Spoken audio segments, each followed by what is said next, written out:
Marvel has finally graced us with our first teaser for Thor, Love and Thunder, and in classic Marvel fashion, one of the shots looks particularly suspicious. So today I'm offering you my theory on who's the third person standing next to Korg and Thor.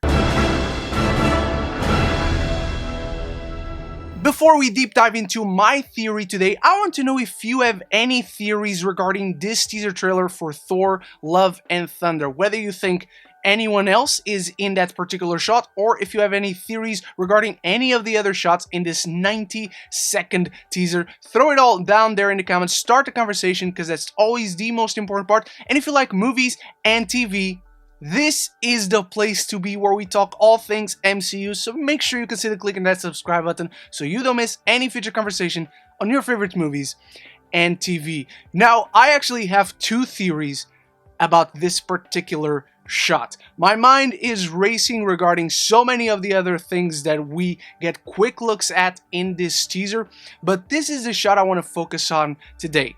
And let's go with the least exciting option first. Clearly, Korg and Thor in this shot just said goodbye to the Guardians. We just saw the Benatar leave on an earlier shot. So this could very well be some random alien from Sakaar. It could be a no-name character, basically an extra that does not matter, is not exciting whatsoever, but clearly, in typical Marvel fashion, there is clearly someone in there that they chose to hide for now.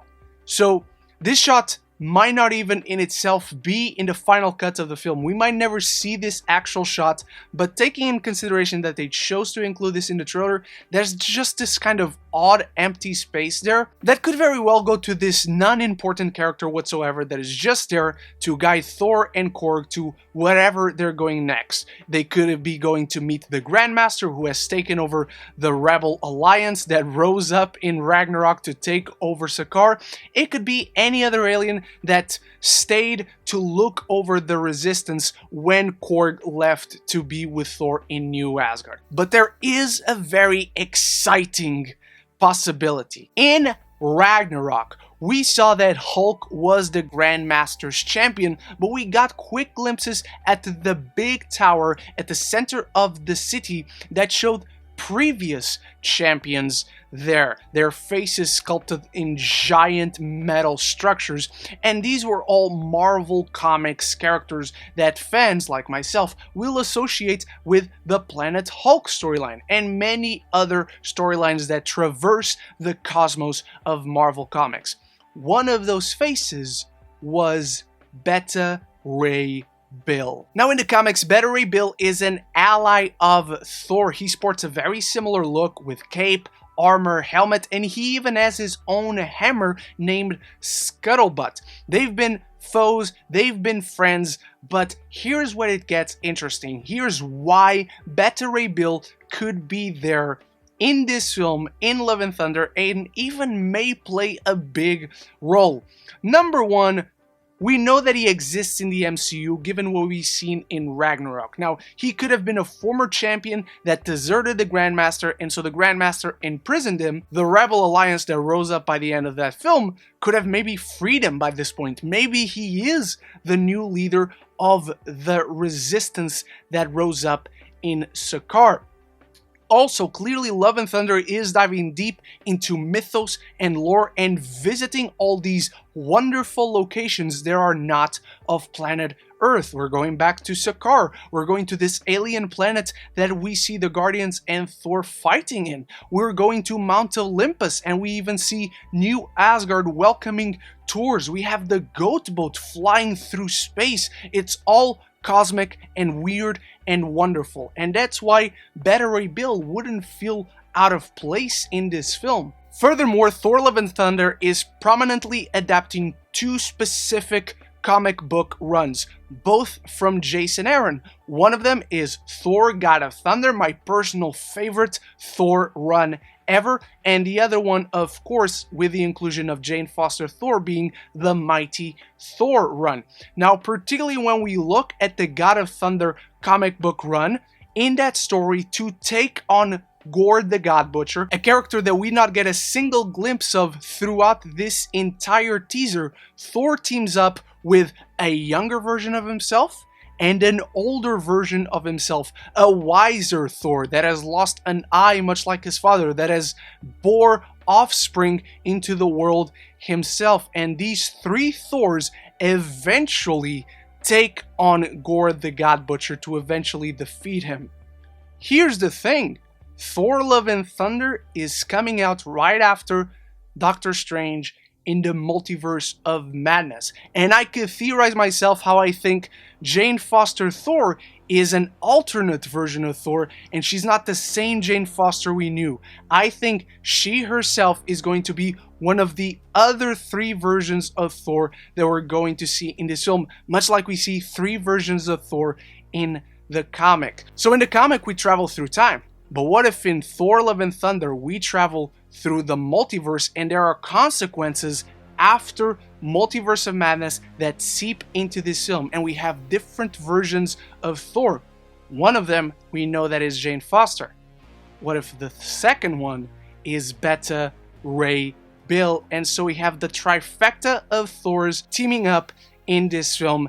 And I think if we're going to get Beta Ray Bill, if we're going to get all those three versions of Thor fighting together against Gore the God Butcher, what better way to introduce Beta Ray Bill than Sakaar? What better way to bring him in than in Sakaar, which is a place we know he has been before in the MCU. We know somewhere, somehow, Beta Ray Bill exists.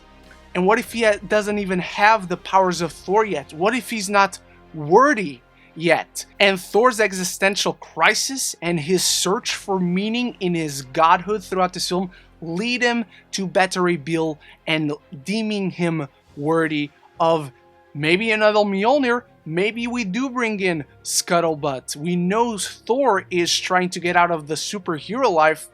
What if Beta Ray Bill gives him that out? Now, even though this film does look all cosmically wonderful and is diving deep into the lore of gods and Olympus and Asgard and into the really weird side of Marvel, nothing guarantees us that they're going to deeply and faithfully adapt that element of the story that includes three Thors. However, not only is Jane Foster Thor a possible indication of that, we also have this shot of Falangar, the behemoth, that is straight out of Jason Aaron's Thor God of Thunder comic. The detail, intricately, of that shot is present in the shot from the film, and judging by Thor's worried face, a face that he doesn't really sport anywhere else in this trailer, he's just his very easygoing, relaxed, inner peaceful self, except for this one shot.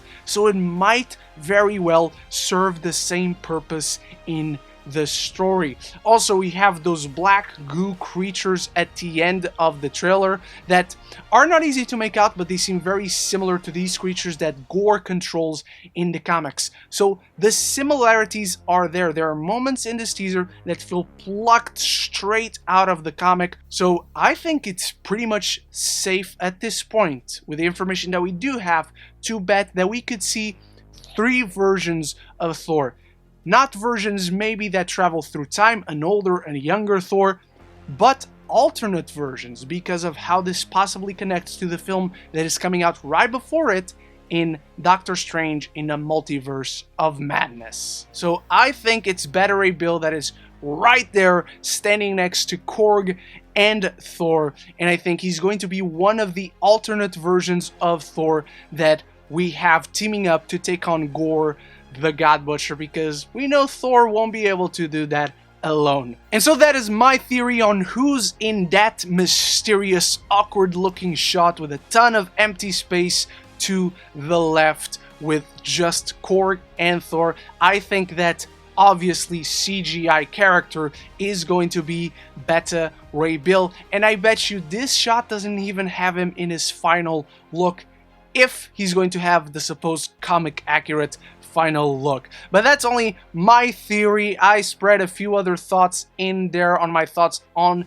this teaser for Love and Thunder, but I want to know what you think. What are your theories? Am I right? Am I wrong? Do you have any other theories on what we see throughout this teaser? Let me know anything and everything down there. Thank you so much for watching, and if you like what you saw here and want to see more videos like this, make sure you click that subscribe button so you don't miss any future conversation on your favorite movies and TV. Thank you so much once more for watching. There's a ton of reviews right now up on the channel, and tomorrow we'll talk Moon Knight episode 4. Get ready for that one. I hope to see you there, and so until the next one, love each other and love the movies.